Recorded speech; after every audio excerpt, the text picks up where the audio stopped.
Hello and welcome to the third edition of UTA Spotlight Spring 2017. I'm Javier Gerbet.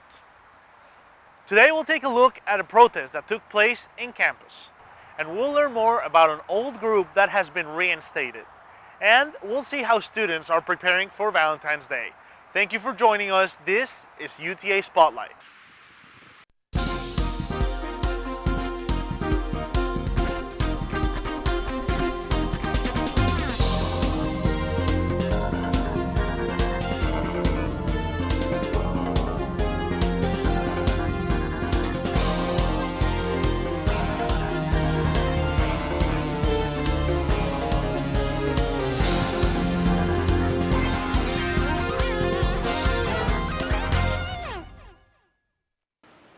President Trump's travel ban continues to cause tensions among UTA students. Our own Ben Diaz tells us about a protest that happened right here in the UTA campus. On Thursday afternoon, students, families, and friends of all ages and nationalities gathered in front of UTA's Central Library to take part in a planned protest organized by the Progressive Student Union against President Trump's policies. With the recent victory of Donald Trump and his current barrage of attacks on the undocumented community as well as the Muslim community and the refugee community, we are now striving to try and make UTA a sanctuary campus. Over 50 protesters marched around campus, voicing chants like "No ban, no wall," "Sanctuary for all," and "Refugees are welcome here." Most were troubled with the kind of harm the ban could have on families seeking a better life. Others felt the ban as a whole was unwarranted and inhumane. Regardless of this fact that none of the terror attacks that had happened both in Europe and in the United States were Iranians, they were not, even one. You cannot even pinpoint a single Iranian one who has been done an act of terror. But on the other hand, it's not fair to ban an entire nation. Onlookers took pictures and some gave their support. Even a single Trump supporter braved the large crowd and calmly stood near the protesters.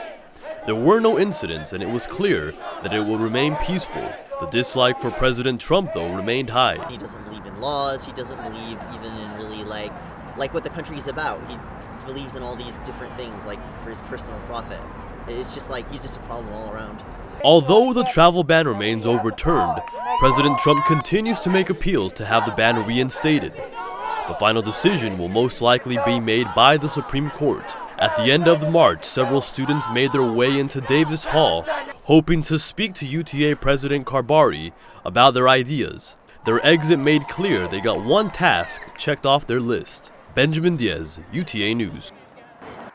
This was the second protest organized this semester by the Progressive Student Union, but it was by far the largest in attendance. The Liberal Arts Constituency Council, which was inactive for some time, is back on this semester to help students voice their thoughts. Angel Rodriguez has the story. Getting your voice heard at the university may be a difficult task when all you want is to be listened to. The Liberal Arts Constituency Council at UTA was an organization that existed in the past to help students who wanted their concerns heard. Ryan Hamsey, the staff representative, says that they are bringing the organization back this semester after being inactive for several years and to help students' voices get heard. The purpose of the council is really to create a bridge between students in liberal arts and those who are making the decisions in liberal arts, as in the dean's office, the student council representatives, student congress, and leaders of various organizations here in liberal arts. The organization seemed to just vanish after several students left the university, and now we're missing students who were self-driven and wanted to take on these leadership positions. So basically, a handful of students were very motivated, were pushing for all these events and everything, and then when they left, when they graduated, I guess there was no one really there to pick up the torch. The best way for a voice to be heard is not by sitting back and just listening to what's going on. Ryan Hamsey says that by taking a stand and engaging in the council's meetings, we'll bring all concerns to life. Newly elected president for the council, Nicholas McHenry, says he is ready to be the main voice for the students after the organization being inactive for 6 years. Our goals will be to take the needs of liberal arts students, and we'll be discussing things with the dean, all the other departments of the college, and then taking those to members of Student Congress and discussing ways that we can go about fixing those. Nicholas and Ryan share some insight on what you can look forward to in future council meetings. So going forward with our meetings, you can expect general body, like everyone, we want everyone to be involved, and like if you want to be able to bring your voice forward, you will be able to.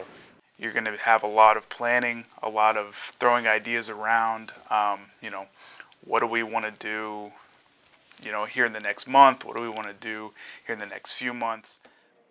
Angel Rodriguez, UTA News. For more information, you can search College of Liberal Arts on the UTA website.